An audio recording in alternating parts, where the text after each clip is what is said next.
आनंद आशुलिपि मासिक पत्रिका प्रतिलेखन संख्या 10, 11, 12। गति 100 शब्द प्रति मिनट।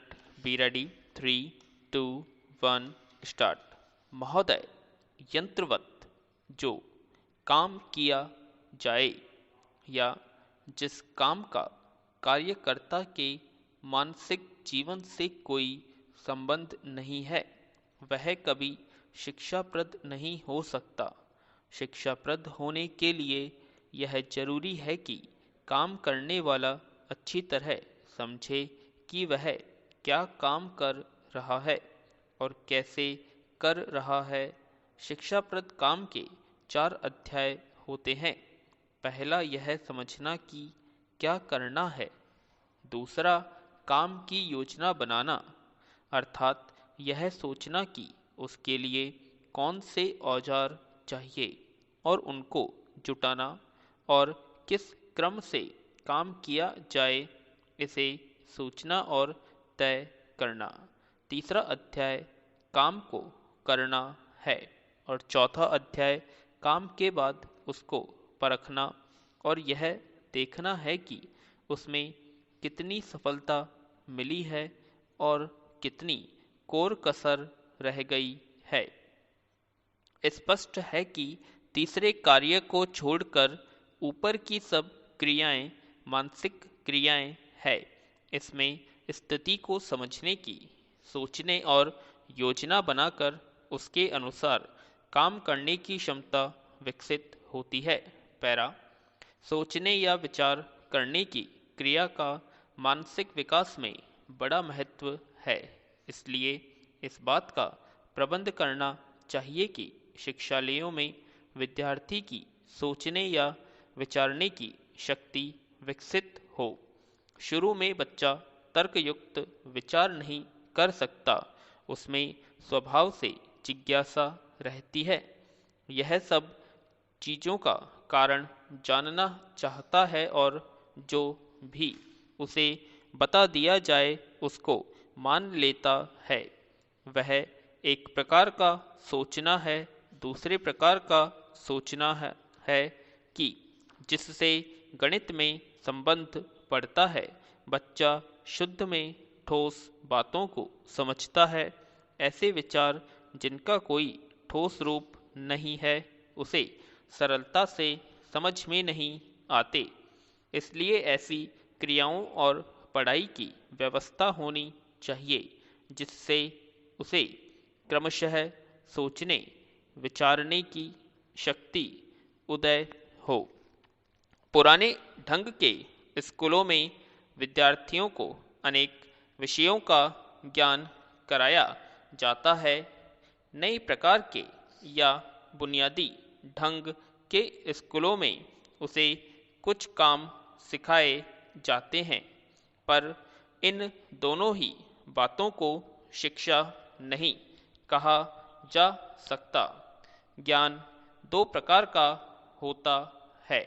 एक वह जो बता दिया जाए, दूसरा वह जिसमें विद्यार्थी अपने प्रयत्न से या अपने अनुभव से प्राप्त करे। इसी तरह कार्यकुशलता भी 2 प्रकार की होती है। एक दूसरे के काम को देखकर उसकी नकल उतारना, जैसे किसी चित्र को देखकर वैसा ही बनाना।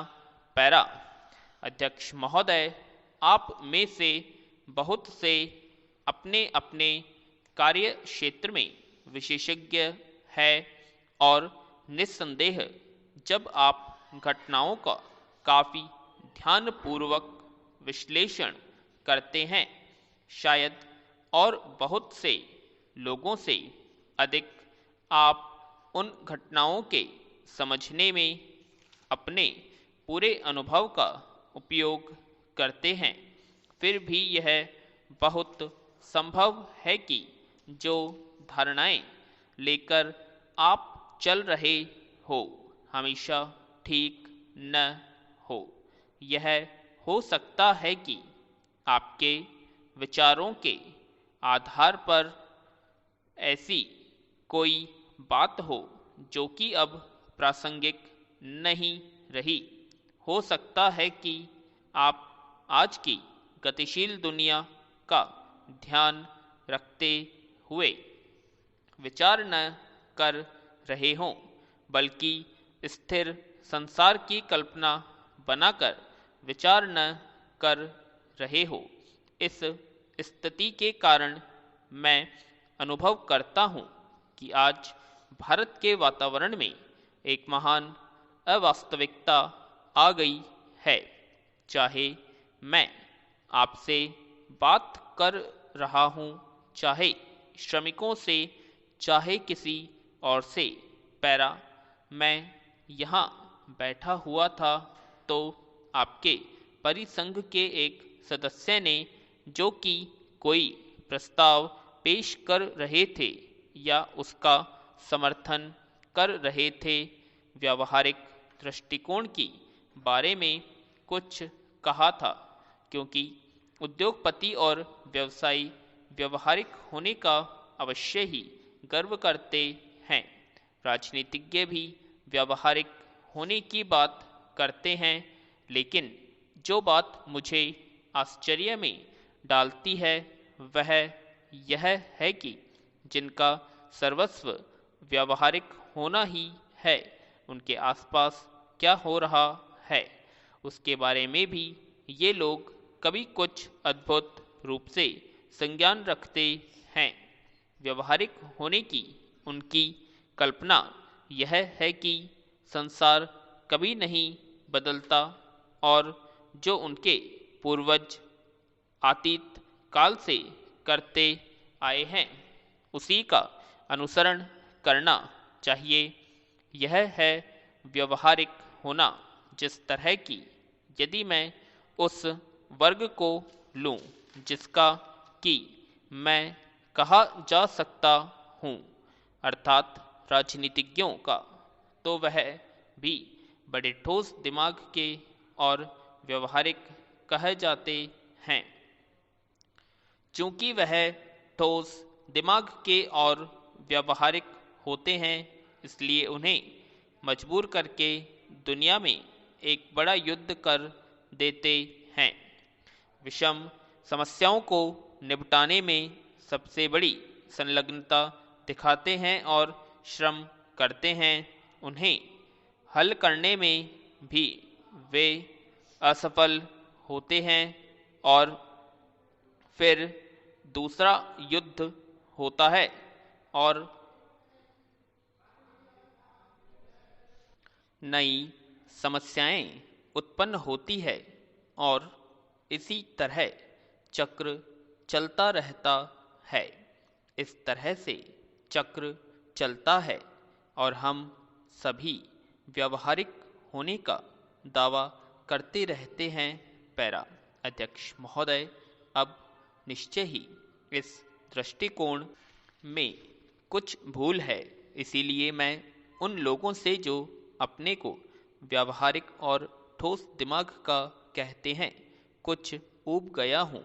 उस ठोस दिमागी का अर्थ प्राय लचीलेपन का नितांत अभाव भी होता है। पैरा। दूसरी चीज लीजिए, आज चाहे विदेशी क्षेत्र को देखिए, चाहे घरेलू क्षेत्र को, जो बात हर एक व्यक्ति जानता है वह यह है कि सब चीजें आपस में परस्पर संबद्ध होती हैं। आज आप उन्हें अलग अलग नहीं कर सकते। आप भारत की समस्याओं पर आज इस तरह नहीं विचार कर सकते मानो उसका संसार की समस्याओं से राजनीतिक अथवा आर्थिक दृष्टि से कोई संबंध ही न हो। इसके अर्थ ये होते हैं कि हम संसार के दूसरे भागों में जो कुछ हो रहा है उसे समझें। यह सरल बात नहीं है, क्योंकि दुनिया के दूसरे भागों में भी जिसे व्यवहारिक समझा जाता है उसकी पूजा चल रही होती है। परिणाम यह होता है कि लोग उन्हीं रास्तों पर चले जा रहे हैं जिन पर बीते हुए समय में प्रत्यक्ष रूप से बर्बादी हुई है। मुझे यह कहना चाहिए था कि यद्यपि तत्काल बुद्धिमानी का प्रदर्शन करना ठीक हो सकता है, फिर भी निश्चय ही जो बात अतीत काल में बार बार बर्बादी करा चुकी है, उससे बचने में अधिक बुद्धिमानी की आवश्यकता नहीं। लेकिन एक अजीब बात है कि हमने ऐसा नहीं किया। विराम।